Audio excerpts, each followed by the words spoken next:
আসসালামু আলাইকুম ওয়া রাহমাতুল্লাহি ওয়া বারাকাতুহু। গাইস, আজকে জানাই ঈদুল আজহা শুভেচ্ছা, ঈদ মোবারক। তবে একটা নোটিশ শুনে, নোটিশটা হলো সামনে কুরবানি ঈদের তৃতীয় দিন হেলিকপ্টার ভ্রমণ করতে ইচ্ছুক যারা, তারা অবশ্যই আমার সাথে যোগাযোগ করতে পারেন।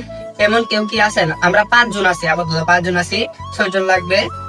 ভোরবেলা আমরা চট্টগ্রাম থেকে যাত্রা শুরু করে প্রথমে যাব কক্সবাজার।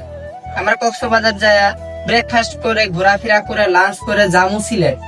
আমরা তারপর সিলেট যাবো। সিলেট বিকালে ঘোরাঘুরি করে রাতে হোটেলে ঘুমামু। সকালে ব্রেকফাস্ট করে বঙ্গোপসাগরের উপর দিয়ে যাব সুন্দরবন। সুন্দরবন ঘোরাফেরা করে তারপর সন্ধ্যা পদ্মা সেতু হয়ে ঢাকার উদ্দেশ্যে রওনা দিব। যদি কেউ আগ্রহী হন শীঘ্রই যোগাযোগ করবেন। বিদ্রুত জানানো যাচ্ছে যে শুধুমাত্র একজন যেতে পারবে এবং যিনি যাবেন তার অবশ্যই একটি হেলিকপ্টার থাকতে হবে, অন্যথায় পুরো প্লেনটাই ক্যান্সেল। বুঝতে পারছেন? তার একটা হেলিকপ্টার থাকতে হবে।